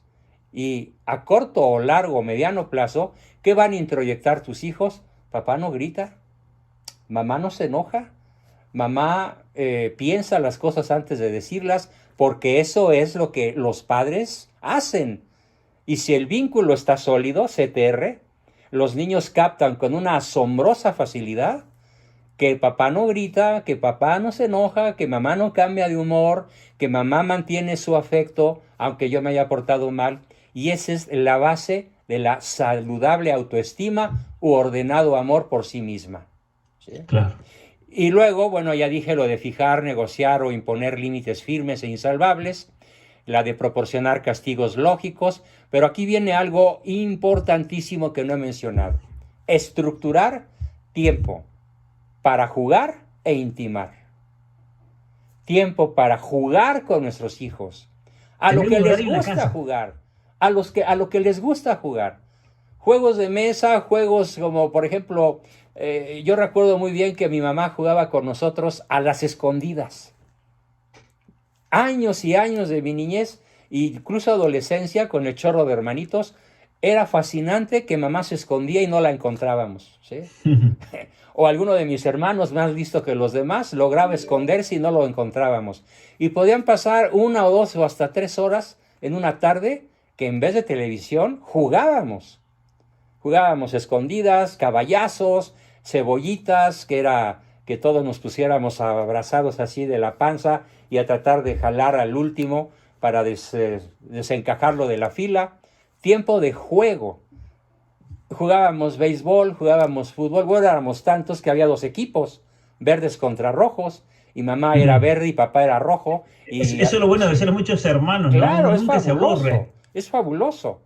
Pero Es una así pequeña sea, ciudad. así, exacto, es una pequeña ciudad.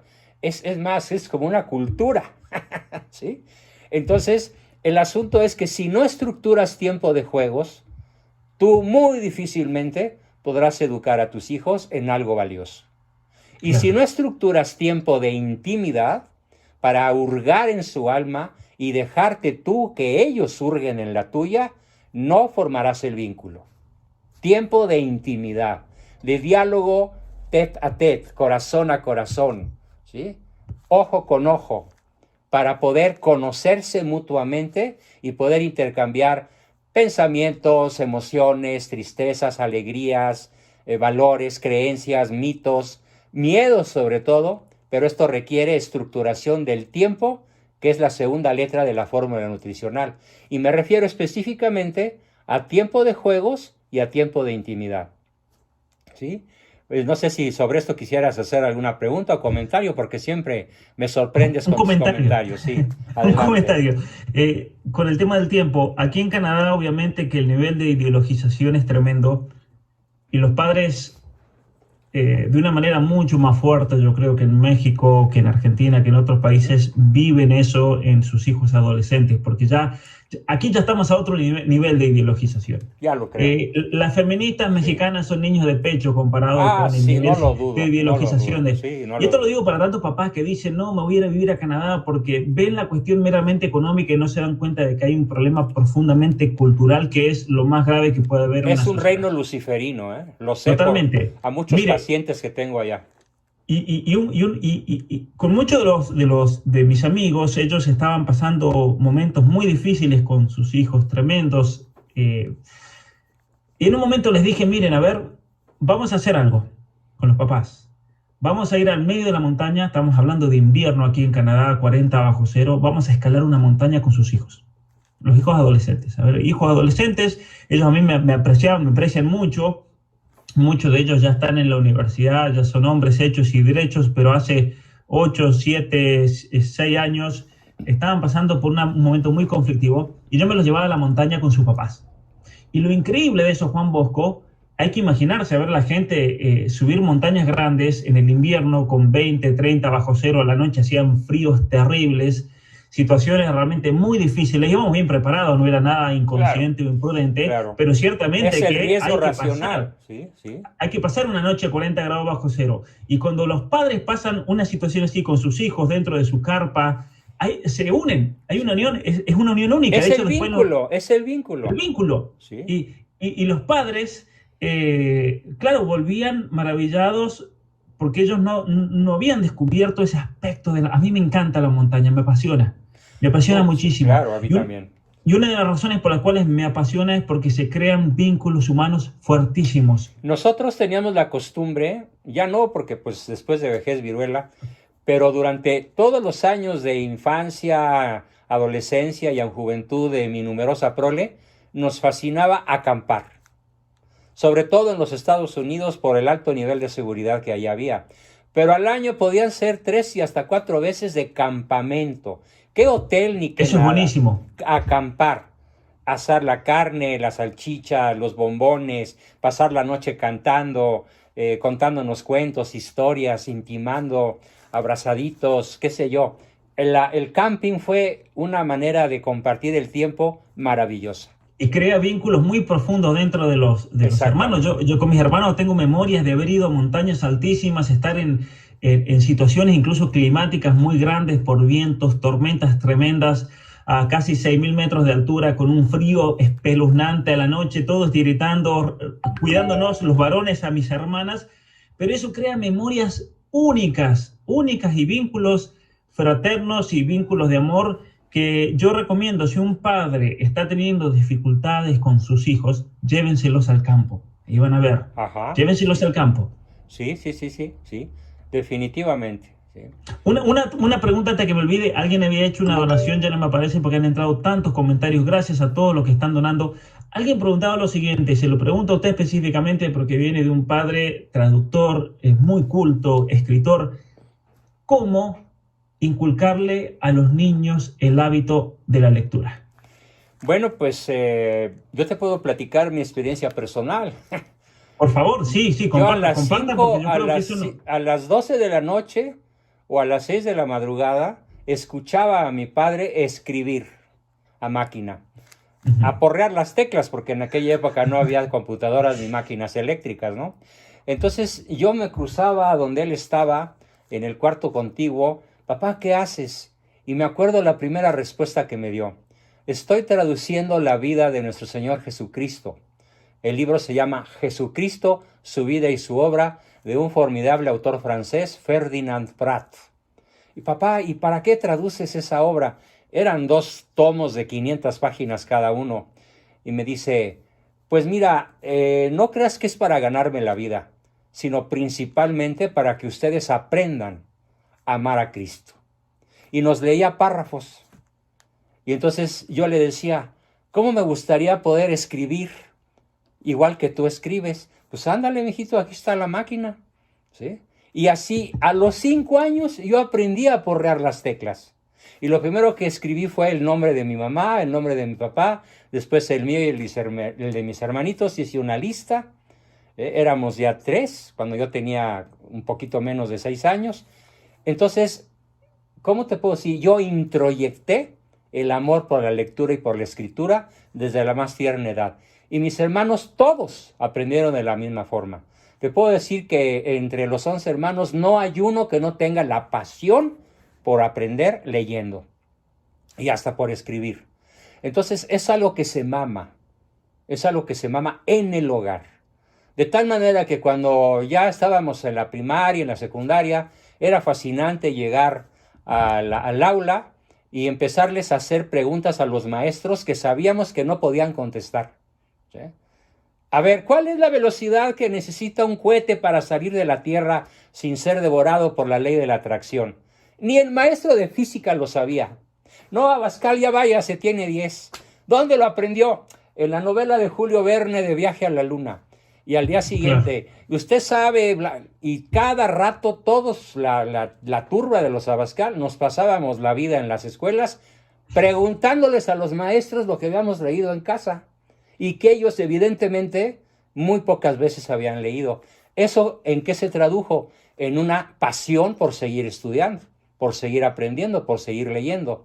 Entonces, en resumen, lo fascinante sería que el niño aprenda que si lee es libre, que si lee es superior intelectualmente, académicamente y hasta económicamente, ¿sí? Yo me acuerdo muy bien, yo me pasé la secundaria, ahora ya no lo presumo, pero así fue, cobrando hasta 20 pesos por hacer la tarea a los burros, ¿sí? Y bueno, yo tenía mi bicicleta y en la prepa yo era el tener mi auto. ¿De quién? Pues de los burros que no querían estudiar. Entonces nos da una capacidad de supervivencia increíble. Así es. El tener dominio del lenguaje, de la cultura, de las artes, de las ciencias. Mi mamá era una soprano increíble, tocaba el piano, cantaba y nos transmitió un tremendamente profundo amor por el arte, por la música, la escultura, la literatura también. Entonces todo eso se mama en casa, Pablo. Pero para eso el factor T es indispensable. Si los padres no nos dan tiempo, si los padres no damos tiempo, no hay vínculo y el niño no se siente amado y no lo puedes educar. Mire, la importancia entonces, a ver, si los padres están todo el día en el celular, como alguien comentaba ahí, obviamente que los hijos van a atender a eso. Claro. Entonces, ese es el gran peligro que revisten las redes sociales, que revisten cuestiones que a veces se hacen de modo individual, la pantalla, ¿no? Porque los hijos lo van a mamar. Si el hijo ve al papá todo el día en el celular, yo tengo unos amigos que tienen una hija que acaba de cumplir 2 años, pero le gusta todo el tiempo jugar con el celular y habla y habla y habla y todos se ríen porque es graciosísima la niña. Pero eso es síntoma también de que hay un problema en ese entorno, porque si la niña ve que todo lo que hacen sus papás es estar en el celular todo el día, obviamente que le están predicando con el ejemplo. Ahí te va, perdón que te interrumpa. No, ¿Sabes adelante. cuál es el principal recuerdo que tengo de mi madre a los 5 años, a los 8, a los 10, a los 15? En una mano tenía las obras completas del padre Coloma, de William Shakespeare, de Alejandro Dumas, de Miguel de Cervantes, de los que quieras, y con la otra meneaba la gigantesca olla de atole para 12 hijos. ¿Sí? O sea, al mismo tiempo que cocinaba y nos atendía, leía. Y se la pasaba leyendo todo el día. Ella no hacía siesta, leía.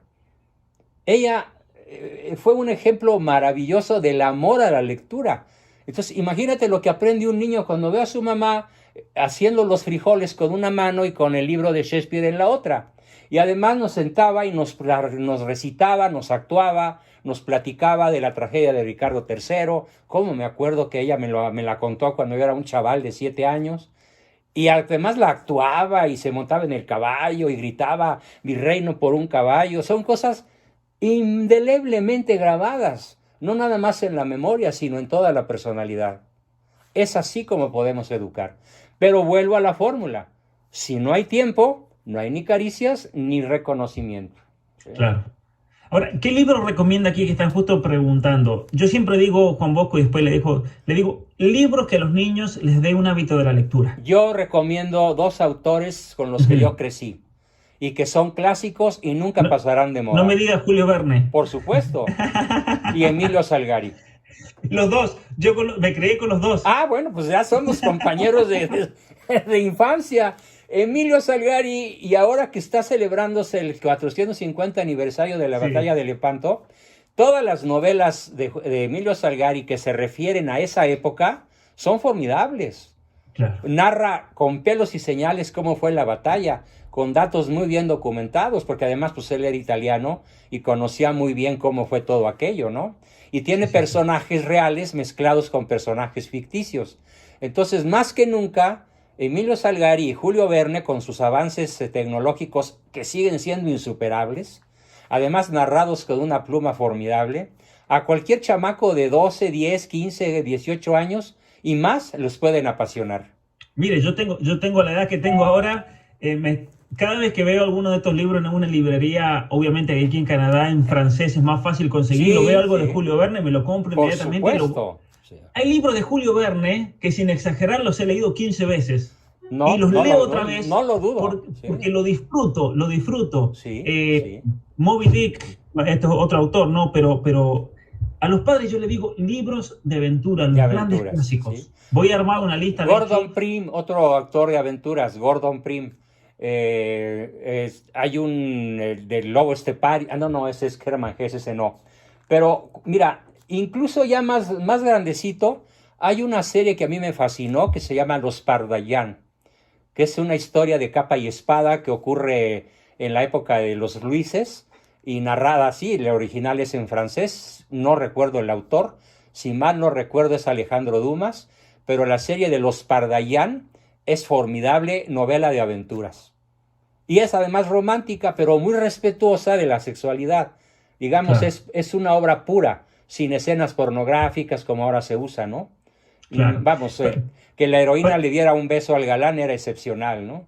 Tom Sawyer, por supuesto, Tom Sawyer, Robinson Crusoe, están aportando algunas amigas. Para los que son de Argentina, no sé si usted lo conoce, pero hay un autor, él es católico, novelista, fuera de serie, pero obviamente que la masonería le hizo la guerra, que se llama Hugo Wast. Como no, Hugo Wast y sus obras apocalípticas, claro. Y sus novelas, muchas novelas románticas, se las aconsejo totalmente, especialmente si tienen adolescentes. En Argentina se pueden conseguir por medio de la editorial Gladius. Si son de Argentina no tienen excusa para no conseguirlos. Un autor español romántico excelente, Rafael Pérez y Pérez. Rafael Pérez y Pérez. Rafael Pérez y Pérez. Todas sus novelas son rosa, pero qué belleza de novelas. Y desde luego un colega tuyo argentino, el padre Castellani, Leonardo Castellani, que tiene una novela que a mí me inspiró a escribir la mía, que se llama Los papeles de Benjamín Benavides. Sí. Entonces yo me basé mucho, él me inspiró mucho a escribir mi novela apocalíptica que se llama Desde el nido de la serpiente, a partir de la novela de él, Los papeles de Benjamín Benavides. Leonardo Castellani. Sí. Gigante, el padre Leonardo Castellani, gigante. Es un realmente. Gigante, sí. Es nuestro maestro, Pablo. Sí. Totalmente. Como anécdota, él tiene una novela que se llama Su Majestad Dulcinea, Mira. en la cual él habla de que el fin del mundo se va a dar, bueno, hace toda una novelización del, si se puede así decir, del Apocalipsis, y él habla muy bien de mi tierra, de San Juan. Él dice que de ahí van a salir los cristeros del fin de los tiempos, y van a ser especialmente, él menciona ahí como personajes a los que trabajaban con la bodega de la familia Grafiña. Son los empleados de la familia Grafiña los que van a ser los cristeros del siglo XXI. Y eso a mí me llenó de orgullo cuando leí eso, porque no solamente que soy de San Juan, sino que mi abuela era empleada de la bodega de Grafiña, así que mi abuela es personaje de su majestad Dulcinea. No, fascinante. Esa no la he leído, ya me metiste la curiosidad. Desde luego están mencionando a don Seferino Argüello, a J.R. Tolkien, formidable Tolkien, y también a Carl S. Lewis. Lewis Totalmente. Es el autor de Crónicas de Narnia, y el otro es el autor de El Señor de los Anillos, una obra cumbre de la literatura de un converso, y que además fue llevada maravillosamente al cine, ¿no? Así es. La saga del Señor de los Anillos, mis respetos hasta por su contenido teológico. ¿Sí? Así es. Bueno, mire, Juan Bosco, ya hablamos del tema Me faltan dos pequeños temas, ¿eh? Vayamos, por favor, vayamos. Mira, una cosa importantísima para formar hijos triunfadores, aparte de todo lo que ya he dicho, se llama reacción nula ante el error de los hijos. Reacción nula quiere decir que no ves, no miras y no oyes. En francés, laisser-passer, laisser-faire. Dejar hacer, dejar pasar las cosas que no son importantes. Las minucias de la vida cotidiana erróneas, lo mejor que un papá educador puede hacer es pasarlas por alto. Ni siquiera mencionarlas. O sea, no estar corrigiendo todo el tiempo. Las minucias. Las minucias. Las que no son una cuestión de orden, seguridad y principios, en donde no están involucrados los valores de la verdad, el bien, la belleza y la unidad familiar, donde no se atacan las cosas más valiosas de la vida, sino que son errores bobos, errores tontos que a cualquiera nos puede ocurrir. ¿Cuál es la regla de oro? Déjalas fluir. Bueno, aquí hay un autor que está diciendo, no se olviden de Chesterton. Claro, Chesterton, mi compañero de adolescencia, las aventuras del padre Brown, formidable detective, extraordinario personajazo del padre de Chesterton. Pero volviendo a lo que estábamos entonces, reacción nula ante el error, dejar pasar, dejar hacer las cosas erróneas que no tienen una importancia intrínseca. ¿Sí? Es importantísimo. Y es una buena oportunidad para los padres también autorregularse ese deseo de control, de todo el tiempo estar corrigiendo, decir, bueno, a ver, tengo que comenzar a controlarme, a moderarme como padre, de tal manera que no me vuelva opresiva con respecto a los hijos. De hecho, San Pablo, él tiene, me van a perdonar mi ignorancia, pero él en una de sus cartas le dice, padres, no exasperéis a sus hijos. Exactamente, padres, no desesperéis a vuestros hijos. ¿Y cómo se desespera a un hijo? Con un afán desmedido de control, un afán desmedido de señalar el error, de regularlo todo. Bueno, hay papás tan absurdos que, por ejemplo, tienen aire acondicionado en su casa, los habitantes tienen calor a 25 grados y el papá no permite que se baje la temperatura porque a él le gusta y no piensa en la comodidad de sus hijos o en que una temperatura de 22 grados es mucho más saludable que una de 25 o 26. Y se la pasan regulando todo, regular, estructurar, corregir, controlar. Ya basta. ¿Sí? Como se lo dije a uno, córrete al centro, suelta el afán de control y córrete al centro para que te dediques más a revincularte con tus hijos que a controlar su comportamiento. ¿Sí? Sobre todo cuando ya son adultos o jóvenes, ya no tienes el cerebro de plastilina de ellos para poderlos conformar de manera apropiada. Ahora que ya los echaste a perder, que ya los hiciste hipersensibles, dependientes, inseguros, pues ahora recaptura el vínculo, disminuyendo proporcionalmente tu afán de control. Y entonces deja pasar el error.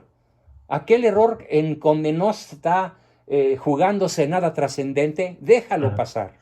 Y voy a repetir lo que usted dijo al comienzo para que los padres lo reafirmen una vez más. Como padres vamos a cometer muchos errores. Claro. Lo importante es fortalecer el vínculo y que sean más los aciertos con respecto al vínculo y el amor que cualquier error que vamos a cometer, porque vamos a cometer seguros. Sí, sí, por supuesto, por supuesto. Y el siguiente. Bien, y finalmente el último que tengo aquí anotado que es ser consistente. Papá y mamá quieren lograr hijos triunfadores, sé consistente. Dale la consistencia paterno-materna, hace hijos seguros del terreno donde pisan, seguros del sí, seguros del no, seguros del futuro, entienden el pasado, tienen la inteligencia concentrada en el presente, pueden planear su futuro porque viven en un universo consistente. Haciendo una analogía con un país y su capacidad para atraer capitales de inversión, ¿cuál es? La consistencia con la cual se maneja el Estado de Derecho. Claro. Por eso en México hay una estampida de capitales. Terrible cosa que está sucediendo acá con el homúnculo de Palacio, ¿no? Como le llamo yo, el Pejelopostli. Sí. México perdió, sobre todo en los últimos 3 años, la consistencia, la predecibilidad, la seguridad para el inversionista tanto nacional como extranjero. Claro. Y olvídese de Argentina, otras situaciones. No, bueno, imagínate tú. El presidente de Argentina que dijo, ¿para qué vamos a tener un plan económico? Eso no sirve de nada. O sea, el gobierno actual argentino es un gobierno de la inconsistencia y la ingobernabilidad total. Exactamente. Ahora, y si lo traducimos a una familia, imagínate, es trágico. Produce hijos trastornados. Es trágico. Claro. No hay no hay seguridad, no hay predecibilidad, no hay capacidad de crear empresas que den trabajo, que den empleo, que den desarrollo, que den bienestar social. Imagínate en la familia qué sucede. En la familia está el fracaso escolar, la deserción escolar, el cambio de carrera, el cambio de un lugar a otro, de una escuela a otra, porque ninguna le satisface al niño. ¿Por qué? Porque creció en un ambiente inconsistente. Hay que decir que la madre mexicana es estadísticamente el doble de inconsistente que el padre. Pero al mismo tiempo hay que señalar... ¿Y eso por qué es? Bueno, a lo mejor es una cuestión hormonal, pero es una cuestión de sexualidad femenina, de sensibilidad femenina, pero la madre mexicana es, si tú me preguntaras cuál es el rasgo esencial, su inconsistencia, que toma decisiones según el humor que está. Si está de buenas, es encantadora. Si está de malas, es una amenaza vital para sus hijos. Si está cansada, es indiferente. Si está alegre por alguna circunstancia externa, es maravillosa y tierna. Pero nomás la contradices un poquito y se monta en cólera. Y el papá no es tan inconsistente. El vicio mexicano en la paternidad masculina es su autocracia, ¿sí? Su impositividad, su afán de ser un dictador controlador, una persona dictatorial y un tanto tiránica. El famoso machismo, digamos, el macho mexicano. Exactamente. Entonces, si tú juntas una mamá inconsistente y un papá autócrata, pues tienes una prole brutalmente lastimada y con severas dificultades para triunfar en la vida. ¿Sí? Bien, pues esa sería mi participación. Tengo mucho más material y no sé si tú tengas más preguntas. Ya llevamos poco más de hora y media. Por mí, yo estoy como al principio. Están pidiendo una segunda parte que la tenemos que hacer ciertamente. Porque mire, yo por mí me quedaría hablando hasta mañana. No. Pero YouTube nos va a cerrar en cualquier momento. Lo que sí me parece importante, Juan Bosco, que yo lo remarqué una y otra vez, y usted estuvo presente cuando hablé ahí en el Congreso de los Pinteros. Sí. El problema principal en México, mucha gente dice, bueno, está la inseguridad, está el problema político, el problema económico, pero el problema principal de México es el problema cultural. La falta de cultura. Y lo bueno... O una subcultura centrada en puras mentiras. Y bueno, pero lo positivo de eso, por otra parte, es que está en nuestras riendas el poderle darle un vuelco realmente a la realidad, tanto de México como cualquiera de nuestros países en Hispanoamérica. Y está en las familias. Está en las familias, en el ejemplo que cada uno de nosotros sepa darle a nuestros hijos, a nuestros parientes, a nuestros hermanos, a los que viven con nosotros. El cambio comienza en cada uno, porque solamente así es que los hijos van a poder interiorizar una nueva cultura. Exactamente, sí. Una cultura de la permanencia, una cultura de la previsión a largo plazo, una cultura de visión trascendental de la vida, ¿sí? Nacimos para morir y trascender, ¿sí? No nacimos para ser ricos, poderosos, famosos, VIP y pasarnos en los placeres y en la milonga y en los antros y divertidísimos, no. Claro. Tenemos que, a partir de la familia, crear en nuestra familia y en nuestro entorno una conciencia de seres trascendentales, de seres para Dios, ¿sí? De otra manera, cualquier triunfo humano se vuelve una derrota, ¿sí? Mira, ya hay gente que está pidiendo, sí, una segunda parte. Segunda parte. No, lo hacemos con Bosco, lo hablamos después y lo hacemos obviamente. Por para supuesto. mí es un gusto enorme. Yo aprendo mucho también de usted, de sus enseñanzas, de su ejemplo. Obviamente que, bueno, nuevamente agradecerle. Para mí fue una alegría enorme encontrarme con usted en Guadalajara para el Congreso Cristero. No, para mí también lo fue realmente. Y escucharte para mí fue una delicia. O sea, bueno, gracias. yo hubiera querido que hubieras hablado del doble y que hubiera habido la mitad de los participantes expositores, porque 12 expositores en un día y medio fueron demasiados.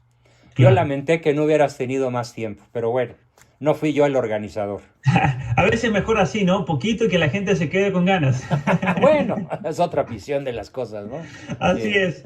No, pero bueno, mire, yo ese día sinceramente me subí al escenario y Mónica del Río, que generosamente me invitó a último momento porque ella se enteró que iba a estar en Guadalajara, así que yo le agradezco enormemente. Me dijo, Pablo, tienes 45 minutos, una hora, así que dije, bueno, aquí todo o nada, ¿no? Aquí a los cristeros, aquí hay que a morir, ¿sí? o nada. O nada.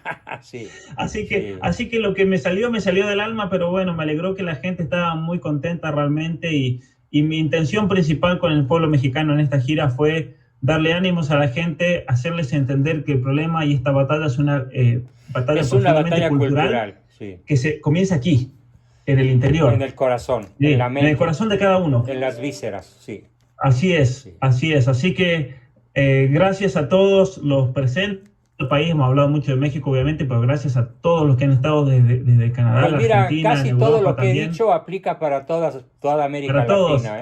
Y sí, también sí. para Estados Unidos y Canadá, por supuesto, aunque allá la tienen literalmente perdida la batalla cultural en Canadá. Sí. Y está muy difícil, ¿no? Está muy difícil realmente, pero bueno, hay que seguir adelante y los padres tengan mucho cuidado, no se encandilen por las falsas promesas y el oro que les prometan en los países del norte, porque hay algo que es mucho más importante, que es la familia, y siempre debe ser la prioridad en toda decisión. Así es. Así que muchas gracias. Queda grabado en el canal de YouTube. También invitarlos. Tú me mandas la liga para poderla compartir con mis Así es. amigos. Sí. Así que todos los que ¿Me la mandas al WhatsApp al ratito? Compartan, por favor, todo lo que puedan este video, porque aquí don Juan Bosco Abascal Carranza nos ha enseñado muchísimo. Yo creo que es algo importantísimo para aprender. Invitarlos a que se unan también a su canal. Lo voy a poner aquí abajo en los comentarios, el canal de YouTube de Dr. Juan Bosco Abascal Carranza, para que lo sigan, para que nos apoyemos mutuamente entre todos. Y nuevamente, Juan Bosco, gracias enormes realmente, maestro, por esta conversación. Gracias a ti por haberme regalado el espacio de poderla realizar y esperamos pronto volvernos a ver. Así es. Te mando un saludo abrazo enorme muy a todos. afectuoso. Sí. Un saludo gracias. enorme a todos. Invitarlos a darle me gusta a este video, compártalo con sus conocidos, con sus familiares, con aquellos que tengan hijos, porque yo creo que puede ser una enseñanza muy valiosa que puede realmente edificar muchas vidas. Gracias nuevamente. Felicidades a todos, sean virtuosos, sean felices. Hasta la vista. Gracias. Bye. Muchas gracias por haber visto este video y haber visitado mi canal. Si no estás suscrito, te invito a hacerlo en este momento y a compartir este video. Si quieres más